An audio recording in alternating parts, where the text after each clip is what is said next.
এর বক্তারা যে সেই সময়টি মনে করছেন এটা খুব সত্য।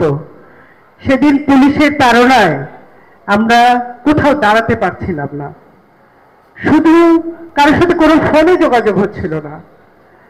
কি করে যে সেদিন আমরা একসাথে হলাম, কোন গলি দিয়ে কে সাথে ছিল কে ছিল না সেটা এখন মনে করতে পারি না, কিন্তু আমাদের চেয়ে 10 গুণ বেশি ছিল সেদিন পুলিশ, নারী পুলিশরাও ছিল। হয়তো তাদের উদ্দেশ্য ভিন্ন ছিল। আমরা শেষ পর্যন্ত পল্টনের ওই জায়গাতে দাঁড়াতে পারিনি, আমরা একটু অন্য গলির কাছে গিয়ে আমরা আমাদের বক্তব্য দিয়েছি। কেন করতে হয়েছে আমাদেরকে সেটি? এই যে 24-এর অভ্যুত্থান, এটি একটি আকস্মিক ঘটনা কিন্তু নয়।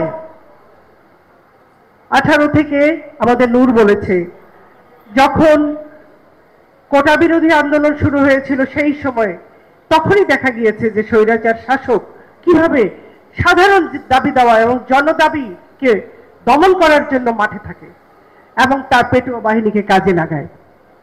আমরা প্রতিবাদ করেছি। আমরা কি চেয়েছি? আমরা গণতন্ত্র চেয়েছি, বাক স্বাধীনতা চেয়েছি। প্রত্যেকটি অঙ্গন থেকে, প্রত্যেকটি মহল থেকে জনদাবি উঠবে। এটা রাষ্ট্র, এটা জনগণের রাষ্ট্র, এখানে মানুষ বাস করে, মানুষদের দাবি থাকবে সব সময়। সেই দাবিগুলো নিয়ে দীর্ঘদিন ধরে আমরা মাঠে ছিলাম। গণতন্ত্র মঞ্চের আদল কতখানি, কত লক্ষ মানুষ, সেটা কিন্তু বড় কথা নয়। যৌক্তিক দাবি নিয়ে আমরা মাঠে ছিলাম। প্রত্যেকটি দাবি আমাদের যৌক্তিক ছিল সেই সময়, এখন পর্যন্ত। তারপরে ছাত্ররা আন্দোলন করলো, বৈষম্য বিরোধী আন্দোলনের মধ্য দিয়ে তারা ফ্যাসিস্ট সরকারকে পতন করেছে। প্রত্যেকটি ঘটনার সাথে পেছন থেকে আমরা ছিলাম।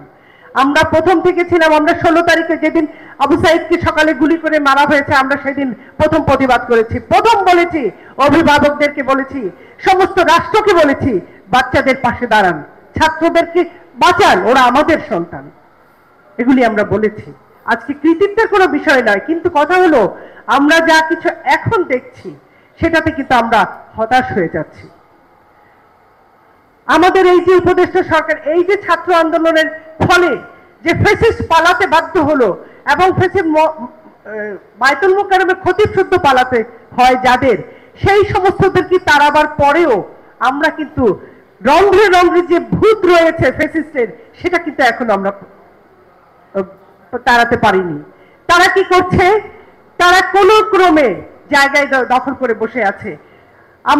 আমি মনে করি আমাদের বক্তারা প্রত্যেকটি কথা বলেছে আজকে যৌক্তিক, যে কোন থানা কাজ করছে না। কেন? এত বড় আন্দোলন চোখে পড়ে না আপনাদের? লক্ষ লক্ষ মানুষ ঢাকা মার্চ করেছে, ছাত্র জনতা প্রাণ দিয়েছে, শিক্ষার্থীরা প্রাণ দিয়েছে, 6 বছরের শিশু গোপা প্রাণ দিয়েছে। এরপরেও আপনাদের কাছে এটা কিছু মনে হয় না? কেউ কেউ এটাকে দাঙ্গা বলেন। কি দুঃসাহস তাদের! ছাত্ররা অকাতরে প্রাণ দিল, এটাকে কেউ কেউ দাঙ্গা বলে। এসব হতে দেওয়া যাবে না। যারা মনে করছেন বা মনে করতে চান কোন ক্রমে একটা কিছু ঘটে গেছে, আমরা ক্ষমতায় চলে আসব, অথবা ক্ষমতায় আসার জন্যই বোধহয় এটা হয়েছে, তাই কি বৈষম্য কথাটা ভুলে যাবেন না। সমস্ত ক্ষেত্রে বৈষম্য রেখে আরেকটা নির্বাচন দিয়ে যদি আমরা ক্ষমতা পেয়ে আমরা কি সব পারবো? এটা যেমন একটি কথা, একটি প্রশ্ন, তেমনি উপদেষ্টা সরকার কি করলো? দ্রব্যমূল্য নিয়ন্ত্রণ করতে পারলো না, আইন শৃঙ্খলা ঠিক করতে পারলো না। আরে আপনার তো কোনো রাজনৈতিক